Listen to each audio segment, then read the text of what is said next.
Emmanuel, Dieu est parmi nous. La Bible le proclame. Emmanuel, Dieu est parmi nous. La Bible le confesse. Emmanuel, Dieu est parmi nous. La Bible le déclare. Emmanuel, Dieu est parmi nous. La Bible le dit. Emmanuel, Dieu est parmi nous. Et ce matin, nous te servons. Le matin, nous te louons. Ce matin, nous disons que tu es Seigneur. Ce matin, grâce.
Oui, grâce sur grâce.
manifester la joie, de manifester la présence, la grâce de Dieu dans ta vie. Je dis que celui qui est en train de nous suivre maintenant puisse recevoir aussi la grâce. Puisse comprendre que tout est grâce. La grâce de Dieu a dépassé toutes choses. La grâce de Dieu a surpassé toutes choses. Là où on t'a jugé, la grâce te ramène. Là où on t'a trahi, la grâce te ramène. Là où on a pris des décisions pour toi, la grâce te ramène. Oh, même quand tu me confies, la grâce de Dieu est là. La grâce va te choisir. La grâce va dire, je ne veux pas te voir alité. Je ne veux pas te voir en train d'agoniser. Mais dans ma grâce, pour ma grâce, tu vas être avec moi. Merci Seigneur.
Merci Jésus. Merci Seigneur. Tu mérites de la gloire, tu mérites l'élévation, tu mérites de toutes choses. Merci Seigneur. Parce qu'avec toi, tu nous emmènes de gloire en gloire. Avec toi, tu nous emmènes de merveille en merveille. Avec toi, de victoire en victoire. Et nous nous enracinons en toi ce matin. Nous voulons te bénir, Seigneur.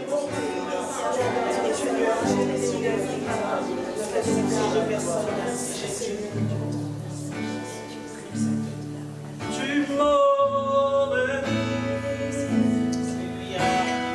dans les profondeurs de ta sainteté. Tu m'emmènes de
gloire en gloire, de gloire en gloire.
Appelle pas à la surface.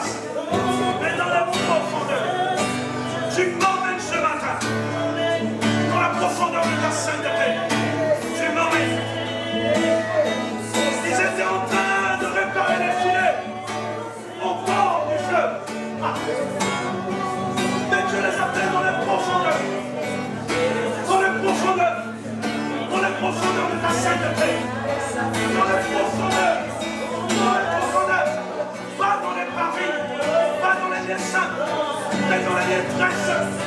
Dans les tresses. Emmène-moi. Emmène-moi. Emmène-moi. Emmène-moi. Alléluia.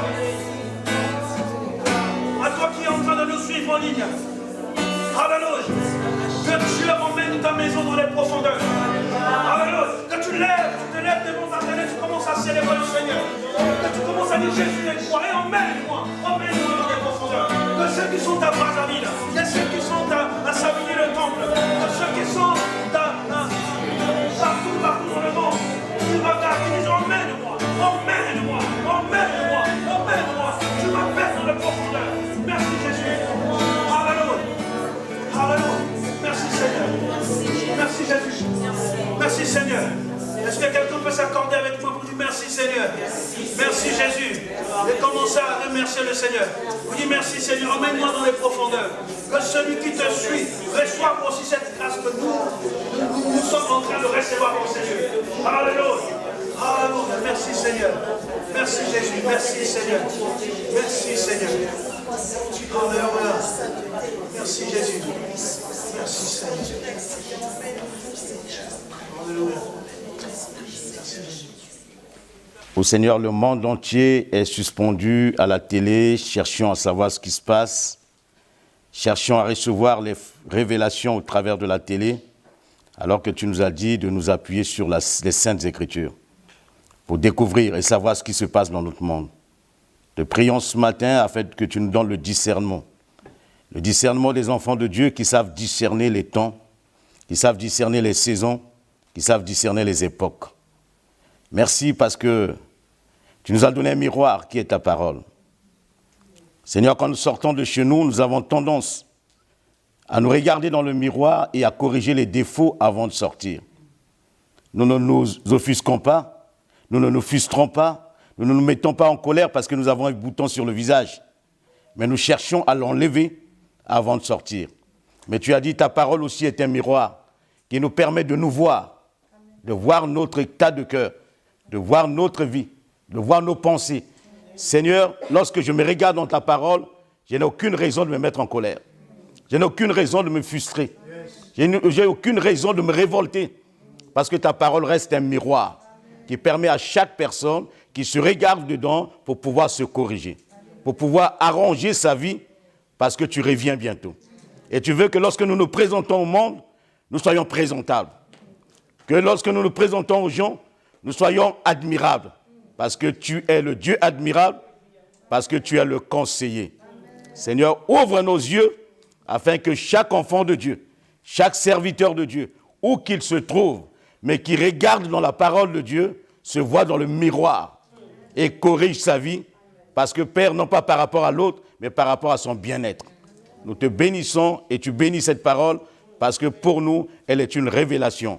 En ton nom soit toute la gloire. Au nom de Jésus, nous t'avons ainsi prié. Amen. Amen. Bien-aimé, la parole de Dieu reste un vrai miroir. Personne ne s'énerve en se regardant dans le miroir. Personne ne s'énerve parce qu'il y a un bouton sur le visage. Personne ne s'énerve quand il se lève le matin, qu'il regarde que son visage est défiguré.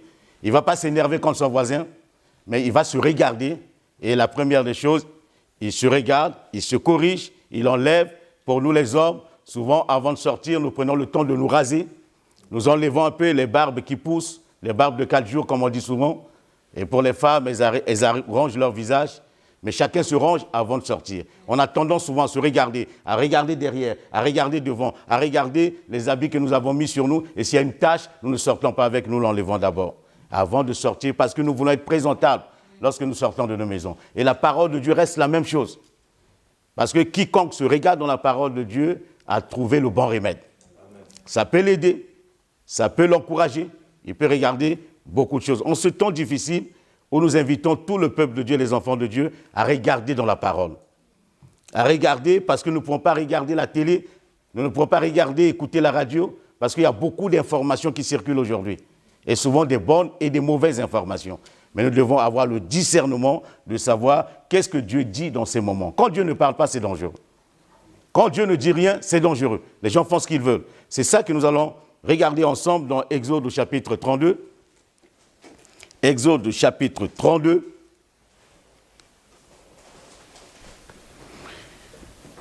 le verset 1er.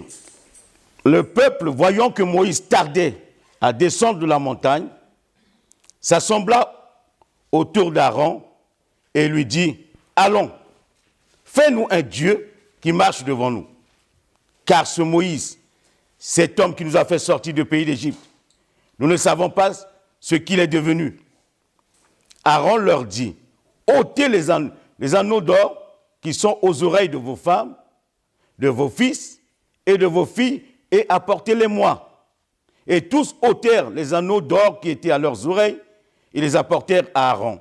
Il les reçut de leurs mains, jeta l'or dans un moule, et fit un veau en fonte. Et ils dirent à Israël, « Voici ton Dieu qui t'a fait sortir du pays d'Égypte. » Lorsque Aaron vit cela, il bâtit un autel devant lui, et il s'écria, « Demain, il y aura fête en l'honneur de l'Éternel. » Le lendemain, ils se levèrent de bon matin, ils offrirent des holocaustes et des sacrifices, l'action de grâce. Le peuple s'assit pour manger et pour boire. Puis, ils se levèrent pour se divertir.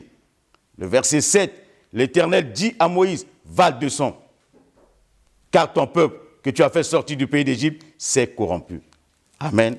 Amen. Bien-aimés, c'est une histoire, je dirais, dangereuse et triste. Parce que, vous savez, la Bible nous dit que Dieu est amour et Dieu nous aime. Et là, il s'agit de Aaron. Aaron, c'est le frère aîné de Moïse. C'était cet homme, et Aaron signifie tout simplement en hébreu haut, élevé. Celui qui est élevé, celui qui est éclairé, celui qui est grand, c'était le fils de Jochebed et c'était le fils d'Aram, les parents de Moïse.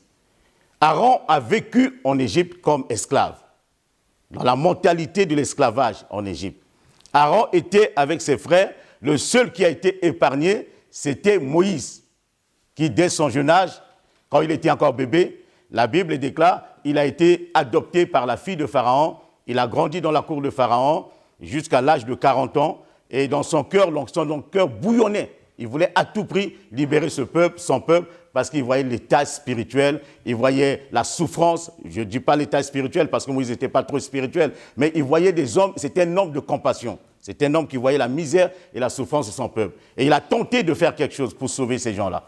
Mais cela s'est mal passé, il s'est retrouvé, il fallait qu'il quitte le pays. Il se retrouve dans le pays de Madian avec son beau-père Jéthro. Et Moïse apprend beaucoup de choses, il devient berger. À l'âge de 80 ans, Dieu l'appelle. Et Dieu lui apparaît dans un buisson ardent. Dieu dit à Moïse, et Moïse, quand Moïse voit cette vision, il veut se détourner pour aller voir ce qui se passe derrière. Mais Dieu dit, Moïse, je suis le Dieu d'Abraham. Je suis le Dieu d'Isaac et le Dieu de Jacob. Je t'envoie vers ton peuple.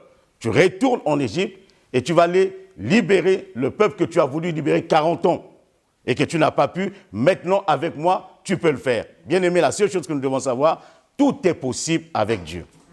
Et avec Dieu, nous pourrons faire des exploits. Rien n'est possible sans Dieu. Sans Dieu, nous ne pouvons rien faire. Sans Dieu, nous ne pourrons rien accomplir. Quels que soient nos efforts, quelles que soient nos compétences, quel que soit ce que nous voulons faire, quelles que soient nos agitations, nous ne pourrons pas changer les choses. C'est pour ça qu'on dit, là où il y a l'Esprit de Dieu, il y a la liberté. Pas la liberté de faire ce qu'on veut. Mais quand il y a l'Esprit de Dieu, il y a des limites dans ce qu'on fait.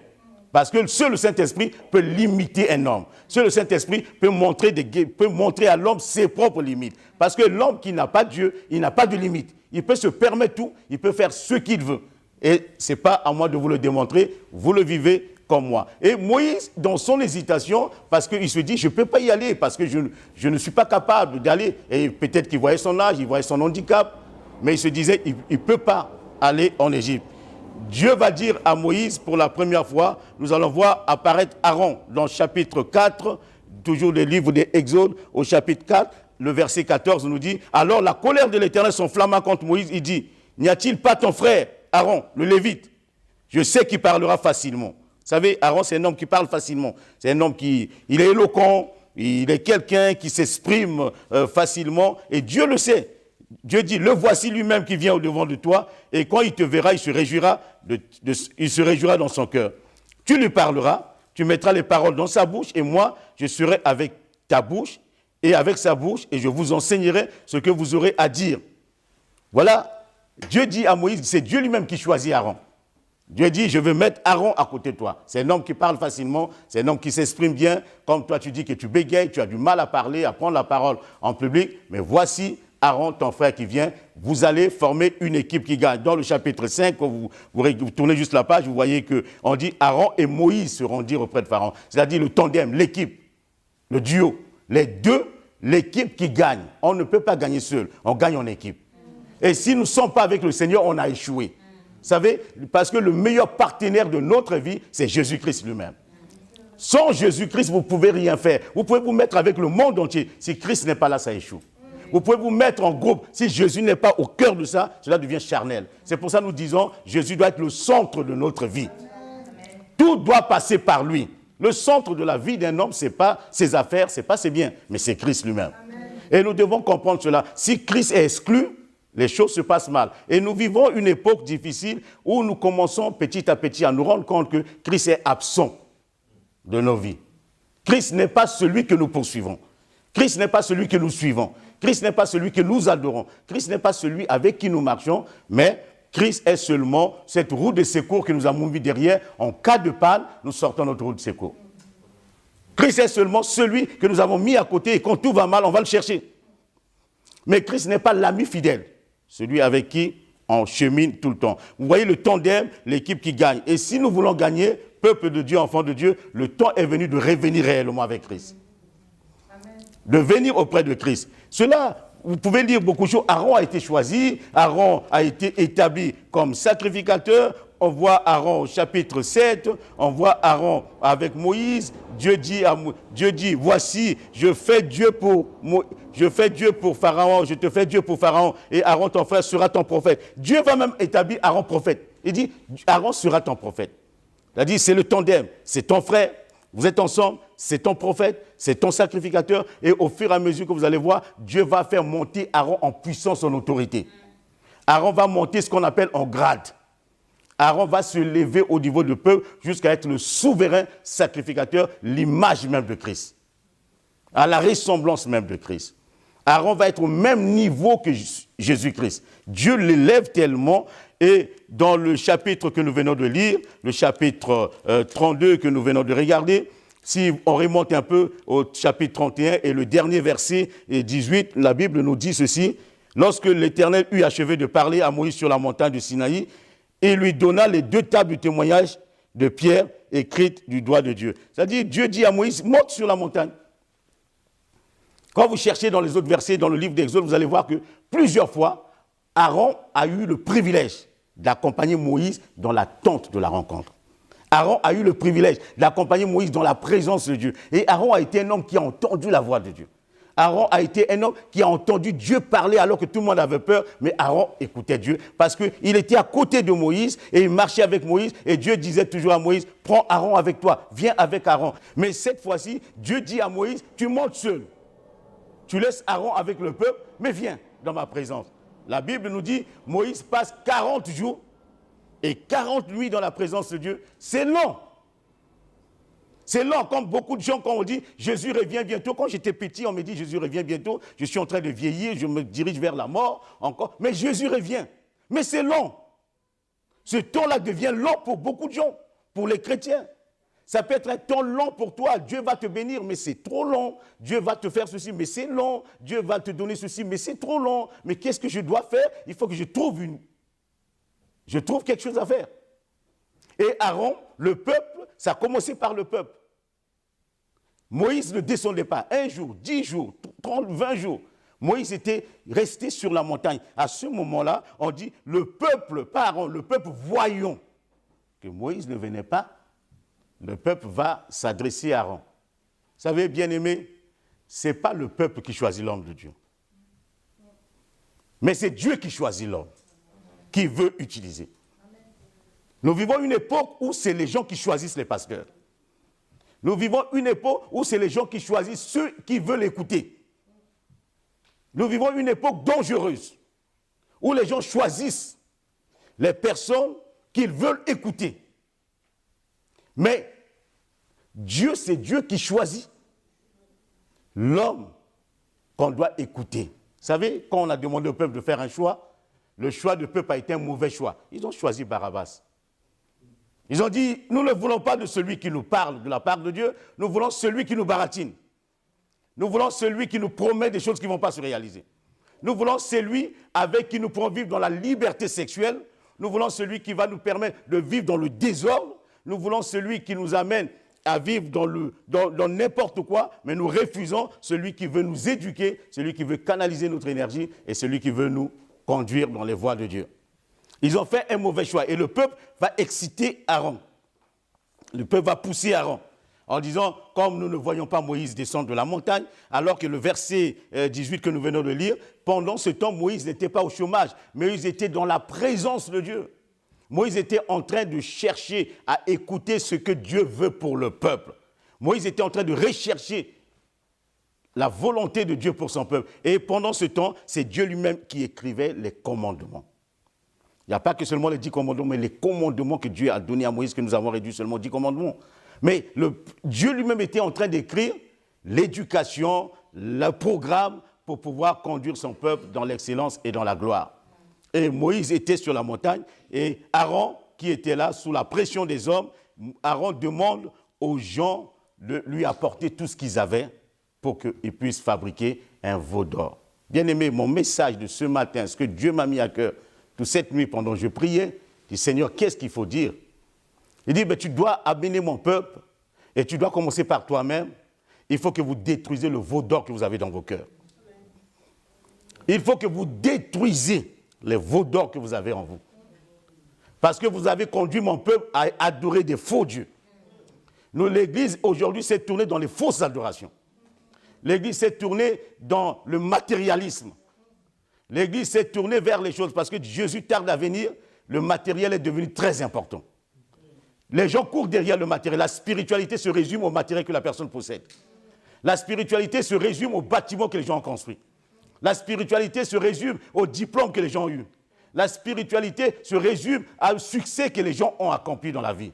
La spiritualité se résume aux miracles qui se sont produits alors que Jésus a dit dans Matthieu 7, verset 21, « Vous me direz, Seigneur, Seigneur, je vous dirai, je ne vous connais pas. » Alors que nous avons accompli des miracles, nous avons prophétisé, nous avons fait des choses. La spiritualité se résume à rien aujourd'hui. Les gens qui adorent Dieu, mais sont tristes. Les gens qui prient, mais qui sont malheureux. Les gens sont dans les chaînes, les gens sont dans les liens. On ne sait pas quel type d'adoration, quel type de prière, quel type de parole que ces gens écoutent. Et nous devons nous poser des questions. Nous devons nous poser des questions. Une parenthèse. Vous savez, Dieu a appelé Abraham dans le chapitre 12 du livre de Genèse. Dieu a dit à Abraham, quitte ton pays, va dans le pays, je te montrerai, je te bénirai. Mais ce n'était pas, l'objectif, ce n'est pas la bénédiction. L'objectif de Dieu, c'était la postérité de la terre. Ce n'était pas que Dieu, qu'est-ce que Dieu a à faire à bénir un homme? Nous l'avons remarqué, même ceux qui ne connaissent pas Dieu sont bénis. Si on voulait évaluer les choses par rapport au matériel, si on voulait évaluer les choses par rapport aux maisons, si on voulait évaluer les choses par rapport aux voitures, si on voulait évaluer les choses par rapport à l'argent, mais je pense qu'il y a de quoi être malheureux avec ce grand Dieu. Parce que Jésus n'était pas milliardaire. Jésus était venu tout simplement pour montrer aux gens le style de vie. Comment on doit vivre maintenant.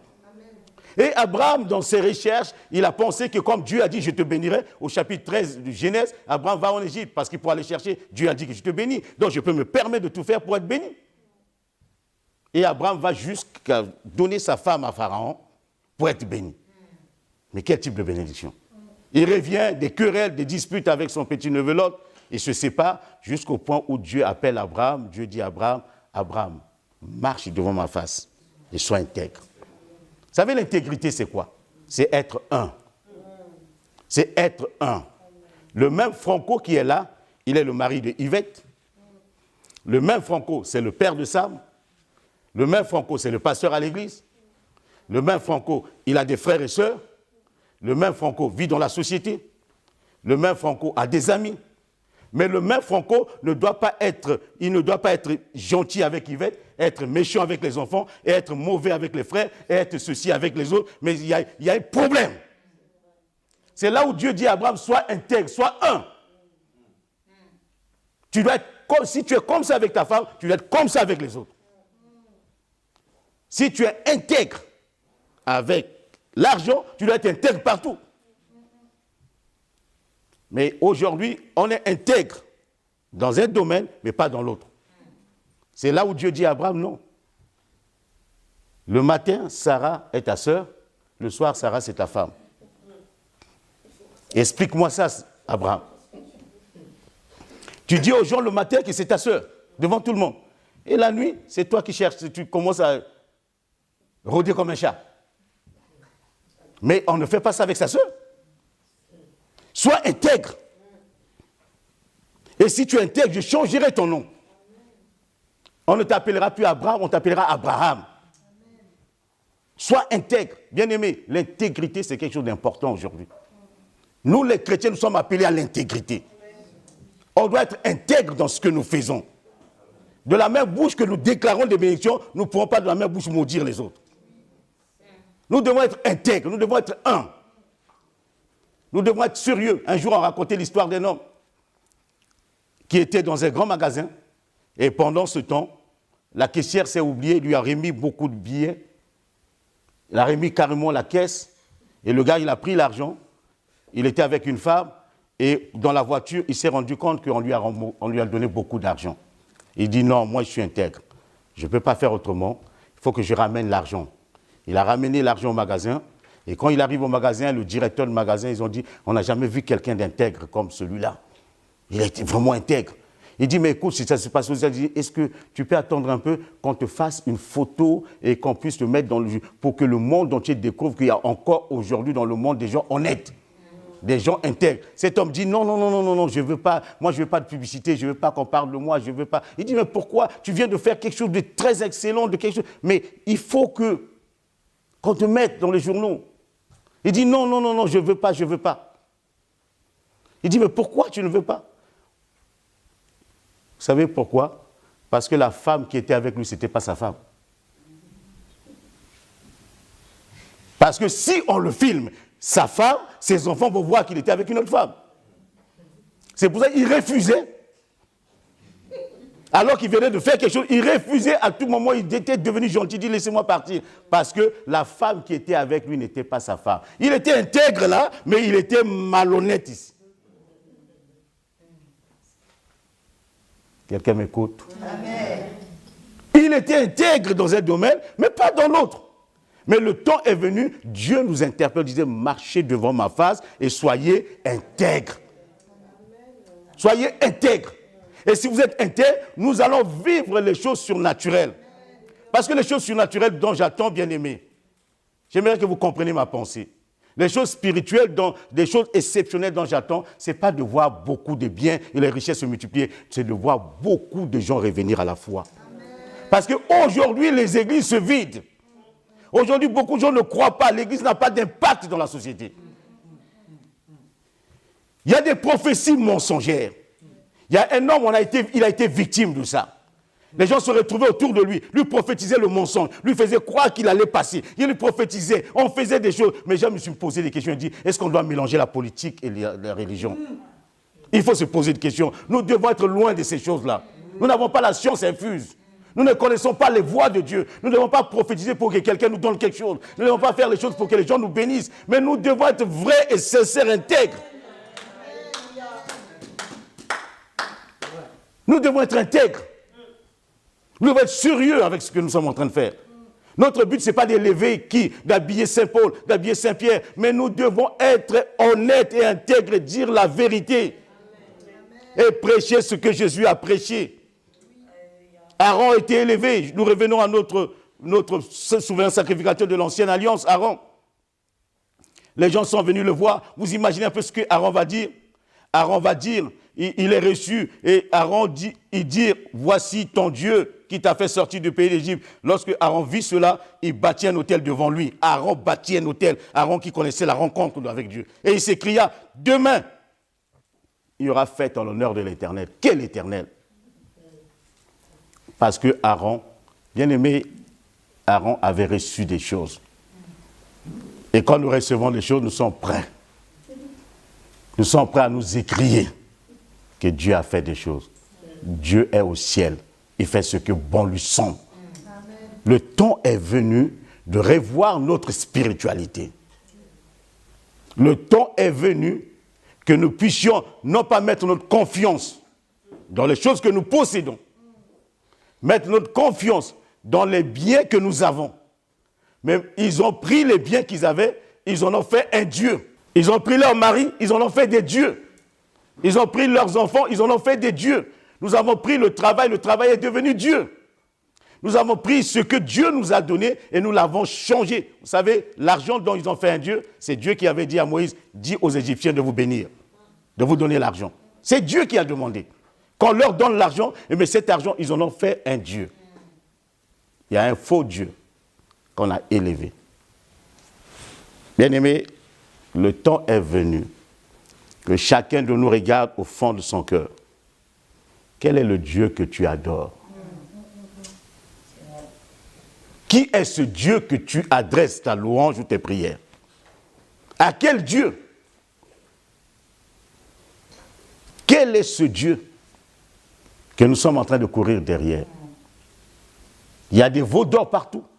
Nos églises, je dis bien nos églises, sont devenues des lieux de distraction, sont devenues des lieux de divertissement, sont devenues des tribunaux, sont devenus des lieux de jugement, sont devenus des lieux de condamnation, sont devenus des lieux de compétition, sont devenus le lieu d'orgueil.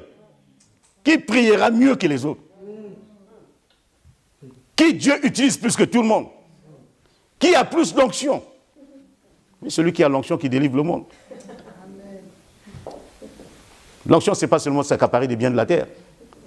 L'onction, c'est permettre aux pécheurs de changer de vie. Quand Jésus passait, même Pierre passait, son homme guérissait les malades.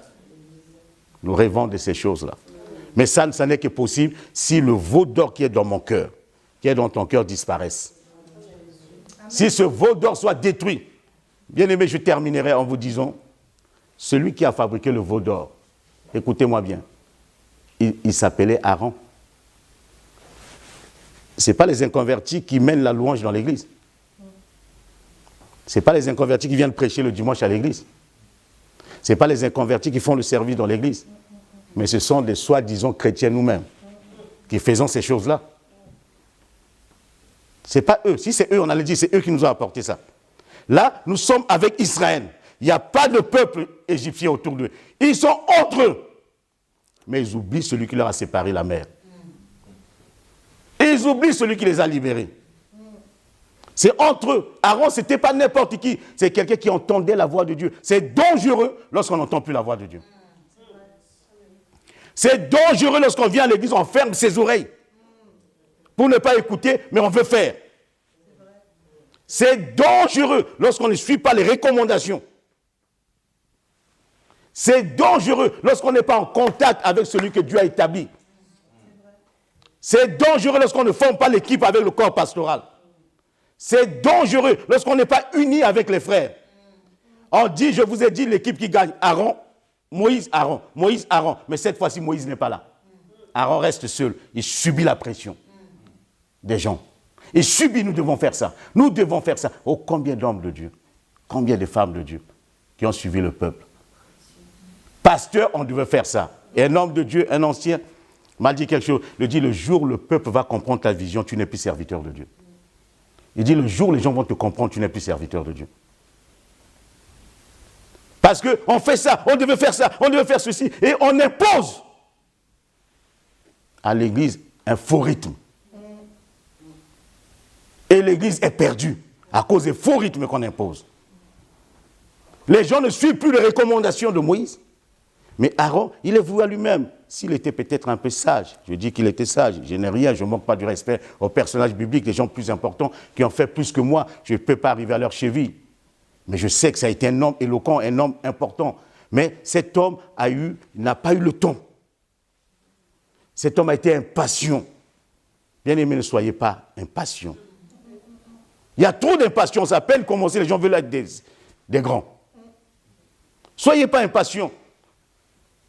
Ne soyez pas impatients, mais restez dans la présence de Dieu. Laissez Dieu. Écoutez. La première des choses quand Dieu nous demande, c'est d'écouter sa voix. Amen. Écoute, Israël. Mais combien de chrétiens écoutent aujourd'hui? Nos églises ne sont pas conduites par les gens du monde. On a beau dire le gouvernement ne veut pas, les gens ne veulent pas, mais c'est nous qui prions. Le gouvernement n'exauce pas les prières ni ne bloque pas les prières. Mais c'est Dieu qui écoute. Amen. Et si nous sommes vrais, si nous sommes sincères, si nous sommes intègres, nous allons commencer à amener un changement dans le monde. Que notre génération ne passe pas. Notre génération, ce n'est pas une génération qui va être dans les oubliettes, mais que notre génération soit une génération de feu. Amen. Une génération des gens qui écoutent Dieu et qui pratiquent la parole de Dieu. Une génération des gens qui ont fini avec le veau d'or. Amen. Notre génération ne doit pas, je ne dois pas m'adorer.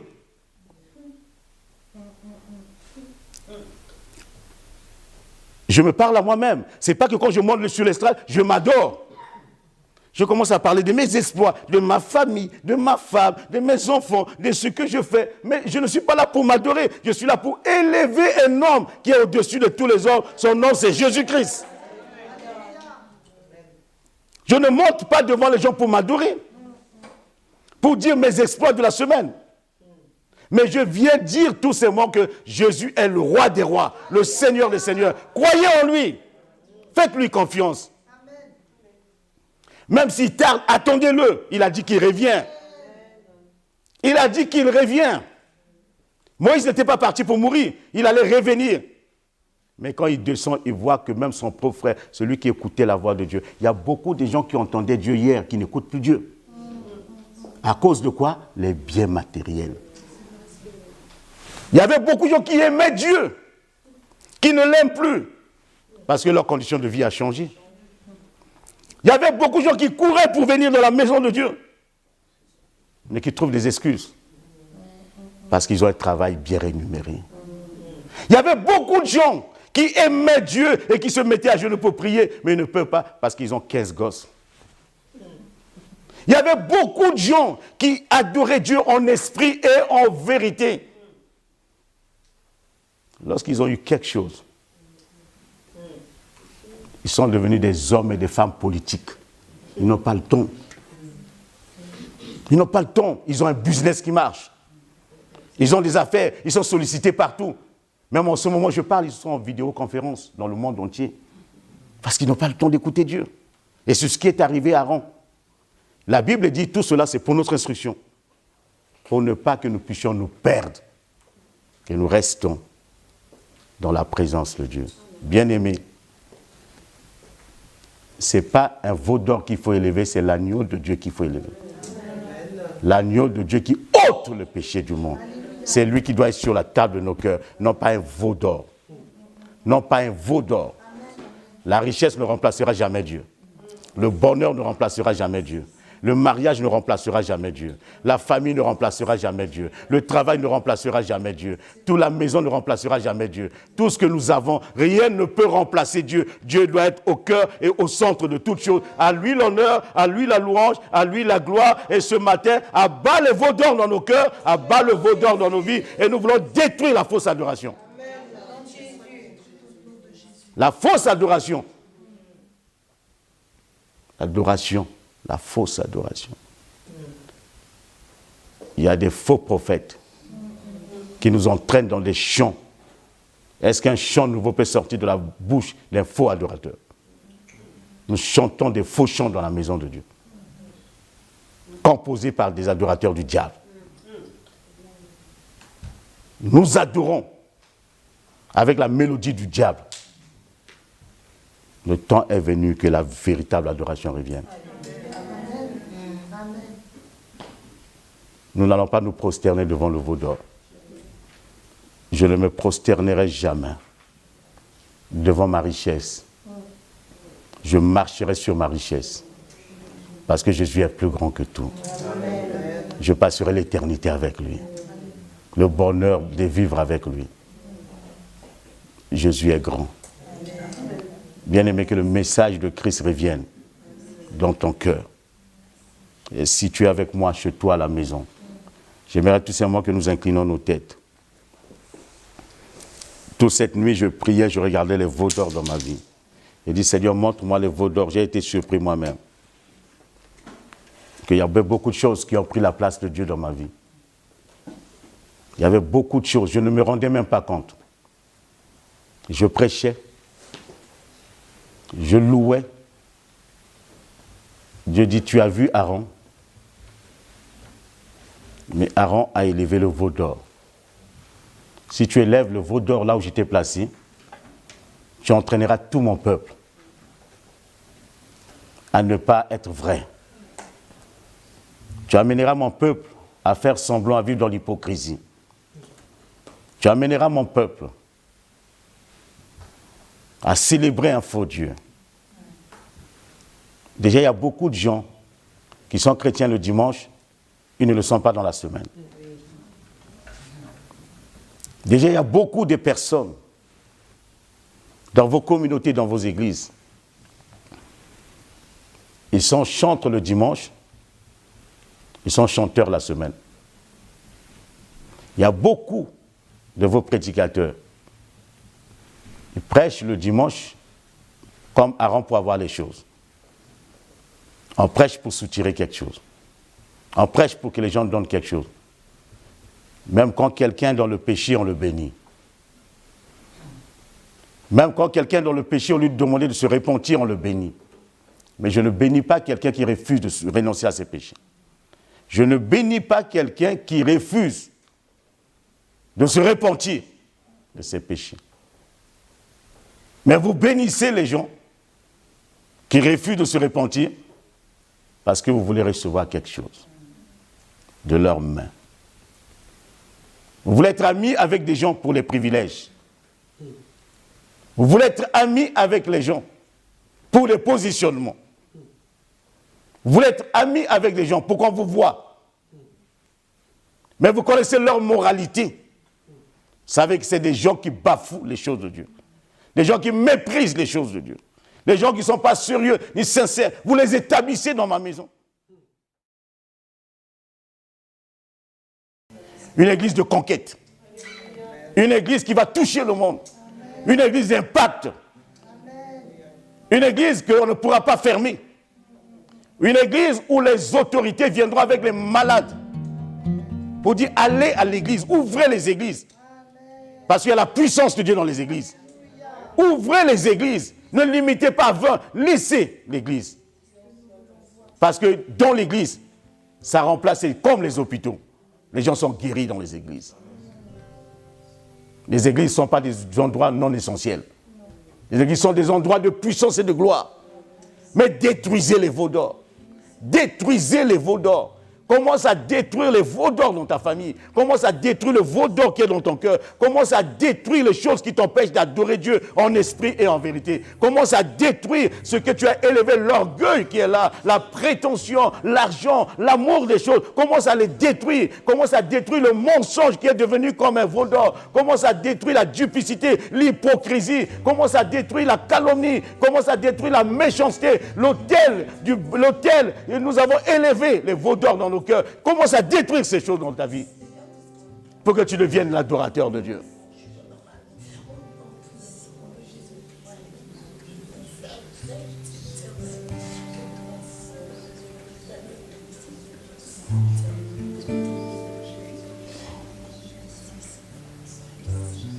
Nous avons élevé des veaux d'or dans nos communautés. Seigneur, pardonne-nous. Pardonne-nous. Pardonne-nous, Père, parce que nos églises sont devenues un lieu de divertissement. Nos églises sont devenues des supermarchés. La puissance de Dieu n'y est pas. Seigneur, nous voulons revenir à toi parce que le veau d'or, nous refusons de nous prosterner. Nous demandons pardon si par méconnaissance, par ignorance, nous-mêmes nous avons amené dans l'église le veau d'or. Ce n'est pas n'importe qui l'a amené, c'était Aaron, l'homme haut, élevé, éclairé. Celui qui écoutait ta voix. Si Aaron peut le faire, Seigneur, à plus forte raison nous autres. Pardonne-nous, Père. Au lieu d'élever Christ, nous avons élevé nos vies. Au lieu d'élever Christ au milieu de nous, nous avons élevé les veaux d'or. Au lieu d'élever Christ, nous avons fait, Seigneur, il y a un concours, il y a une course à la richesse aujourd'hui. Il y a une course à la gloire. Il y a une course. Le peuple nous adule. Le peuple allait d'adorer le Seigneur. Le peuple nous adore. L'église, au lieu d'être l'église de Christ, ça devient l'église de Franco. Oh Père, je n'ai pas d'église, je te demande pardon. Nous n'avons pas d'église, c'est ton église à toi. Ce n'est pas l'église d'un tel, c'est ton église. Tu as dit à Moïse, ton peuple à toi. Moïse a dit, ce n'est pas mon peuple, c'est ton peuple. Seigneur, aujourd'hui, ce n'est pas mon peuple, mais c'est ton peuple. Ce n'est pas ma stratégie, c'est à toi. Ce n'est pas ce que je veux faire avec mes copains, mais c'est pour toi, Père.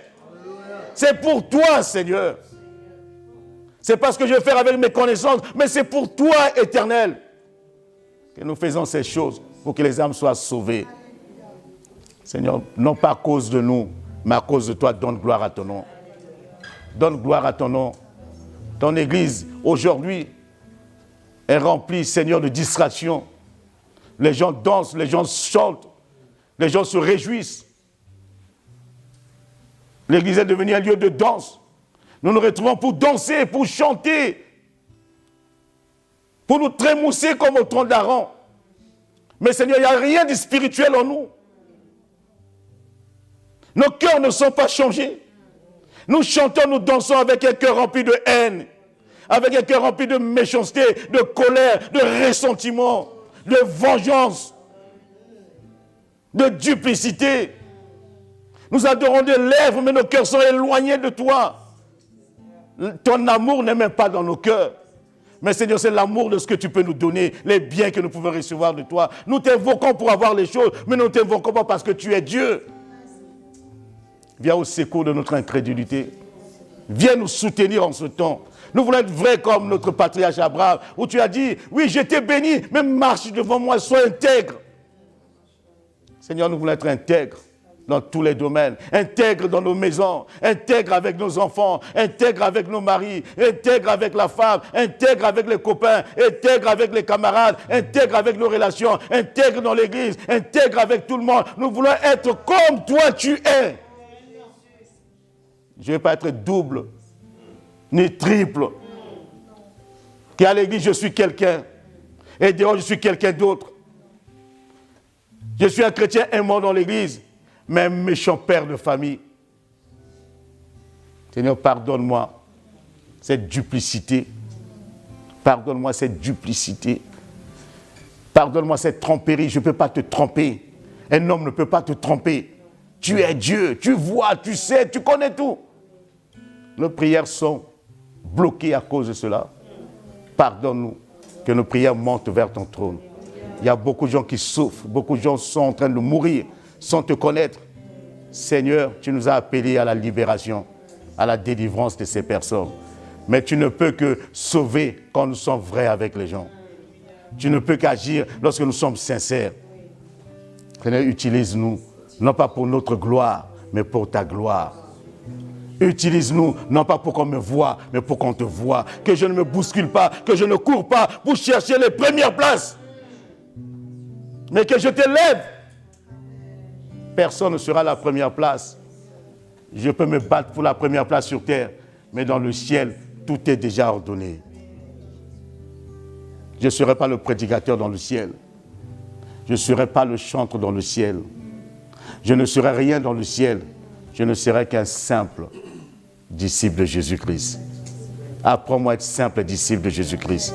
À servir tes intérêts, non pas mes intérêts. À servir tes intérêts, non pas mes intérêts. À servir tes intérêts, non pas mes intérêts. Je te remercie ce matin parce que le veau d'or, nous sommes en train de l'abattre, de le détruire dans nos vies au nom puissant de Jésus-Christ. Amen.